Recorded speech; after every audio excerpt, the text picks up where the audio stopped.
Ça fait un petit moment que je cherchais une thématique dans cette période d'avalanche de mauvaises nouvelles par rapport à l'explosion du prix de l'énergie, que ce soit, qui impacte en fait les familles, les entreprises. Voilà, on vit une période quand même très particulière qui nous a vraiment saisis, pris de court. Et je me suis dit, mais est-ce que je pourrais donner un message qui en fait soit un contre-pied en fait à cette noirceur qu'on a pour le moment. Et en fait, j'ai pas dû chercher très loin l'inspiration. Simplement, j'ai essayé de me souvenir des mots qui sont prononcés lorsque nous faisons des clôtures de formation et de stage ici à la ferme de Desnier.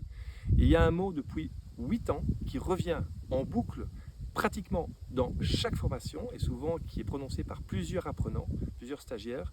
C'est le mot espoir. C'est-à-dire que quand les gens viennent ici pour un week-end d'initiation à la permaculture ou un cours certifiant de plus de 72 heures, le cours de Mollison, hein, c'est le cours de conception d'écosystèmes résilients, autonomes que propose la permaculture, eh bien souvent c'est l'énergie qui remonte et c'est le mot espoir qui revient.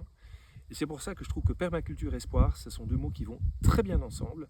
Et je voulais simplement vous dire que moi, ça me réjouit de voir que ce mouvement de la permaculture qui me touche beaucoup, auquel je tiens énormément, qui a contribué à transformer ma vie, contribue à transformer celle des autres et à redonner l'énergie pour entreprendre des actions concrètes, euh, individuelles et collectives, pour le futur, pour les générations futures. Et donc espoir, ben voilà, je crois que c'est un mot qui fait du bien. Et c'est ça, pour moi, que véhicule et qu'apporte notamment le mouvement de la permaculture.